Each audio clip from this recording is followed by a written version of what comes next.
Kids WB. The reason I and many other people out there woke up on a Saturday morning. I used to go downstairs and see my brother watching Yu-Gi-Oh!, pour myself a bowl of Trick cereal when they were different shapes and not just balls, and join him in watching the Kids WB Saturday morning lineup. One of those shows was Static Shock. Now, back in the late 90s, early 2000s, there weren't that many black hero characters with leading roles. We had Storm from X-Men series, Black Vulcan from Super Friends, Kwame from Captain Planet. Technically, he was the unofficial leader of the team, but we never had an African American hero with the leading role and the title of the show.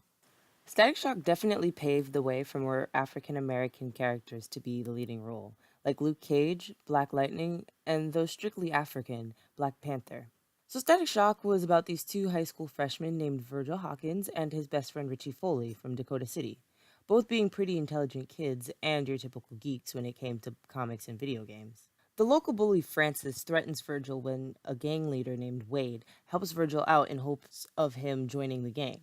Now, Virgil's mother died from a gang war that broke out, so he honestly doesn't want to be part of any gangs. But he also doesn't want to be bullied by Francis anymore. So he joins Wade's crew in a showdown versus Francis's crew in an abandoned pier with chemical tubes around. Mid-fight, the police show up in helicopters to break up the fight. Now, unfortunately, the chemical tubes go off and everyone in the vicinity starts gaining these mutations, including Virgil. They later call that event the Big Bang, and all the mutated people become metahumans known as Bang Babies. The next morning, Virgil wakes up with the power of static electricity, being able to create, generate, absorb, and control electricity. Now, since our boy Virgil is a lover of the fine arts of video games and comics like myself, he becomes the hero known as Static Shock, with Richie being his Wade.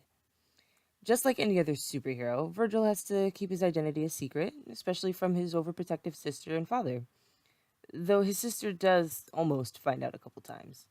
Throughout the show, we find out Francis, who is now Hotstreak, has the power of pyrokinesis and is now one of the show's recurring antagonists, along with the Metabreed villains. We have the Metabreed leader known as Ebon. He's black, literally. He's basically Tokiyami's dark shadow from Boku no Hero. We got Talon, she's a bird. Shiv, the dude can make shivs with his hands. Kind of like Bismuth from Steven Universe. We got Kangor, the Jamaican with big feet. Okay. And we have Aquamaria, who can get it. She's basically H2 from the Crimson Chin comics, except hotter. But eventually she becomes the first metahuman cured of the mutation. So remember Richie, Virgil's Wade? Comes to find out in season 3 that he's had superhuman intelligence, which may have came from the fact that Virgil's clothes were still drenched in the Big Bang gas. So the chemicals that caused metahuman mutations made him super smart. That would explain him being the Wade of the heroic duo, making all these gadgets for Static like the shock box and the zap caps. He later starts making this remote control backpack that he uses for surveillance, these rocket boots, and a police radio that broadcasts when the word metahuman is used. Which is hella cool, since they mainly go after the metahuman villains. Anyway, this makes Richie realize that he doesn't want to be the guy in the chair anymore. He has the technology to help him out on the field, so he takes up the hero named Gear. I honestly love Gear. It's always fun to see the sidekick step up to the limelight. I remember when we saw Wade out of his room for the first time, and dude, who wasn't excited for that shit? Seeing Gear get his own powers and be Static's partner in crime was so exciting. We also met an underrated hero of the show, Shebang, also known as Shanice Vale, a genetically engineered superhuman who's been locked up as a test subject for most of her life. So, to express herself, she helps Static and Gear with saving people from Bang Babies as well. She always loved showing off and wasn't really humble when it came to saving people. I mean, she could never show off as Shanice because there's agents that want to clone her and she'd be stuck in a lab again. So who could blame her for wanting to show off every once in a while? It was just great to see a black female heroine on the screen. Static Shock teaches us many life lessons. Gun violence, on many occasions, like when a kid from Virgil's school takes his dad's gun and attempts to shoot the kid that's been bullying him. I mean, there wasn't even a metahuman problem. The writers literally took their time to write an episode about gun violence, and that episode needs to be shared. Virgil's mom was a doctor and was killed in the line of fire, and showing that Virgil especially hated guns. The show also showed acts of racism because, comes to find out, Richie's dad doesn't like black people, and that's why Virgil's never been over Richie's house. Richie's dad thinks that Virgil is a bad influence, which is obviously not the case. Virgil's an angel.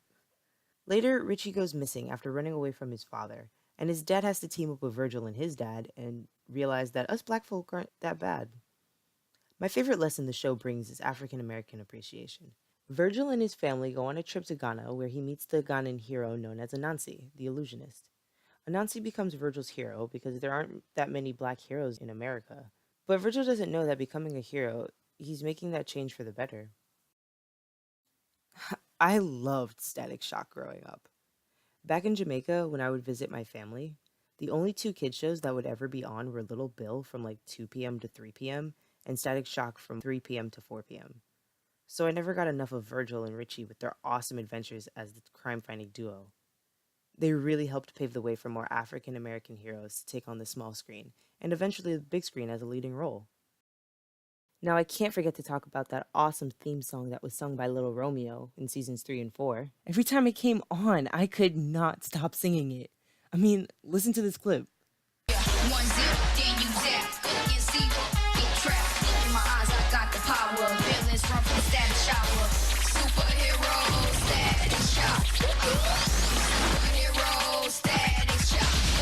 I would always be dancing to this song. I loved most of the theme songs for the shows back in the 90s and 2000s. This was just one of the best. Hey guys, thanks so much for watching my first video essay. So this white screen is going to be our nostalgia wall. Every episode I'll place one character from the show I'm talking about on this wall so we can keep track of which shows we've done. So first one on the board is going to be Static. I really enjoyed doing my research and sharing with you one of the many great shows I used to watch as a kid. Let me know down in the comments what's your favorite TV show from the 90s or 2000s. I might do a video on it. Follow me on Instagram and don't forget to like and subscribe. See you guys next time.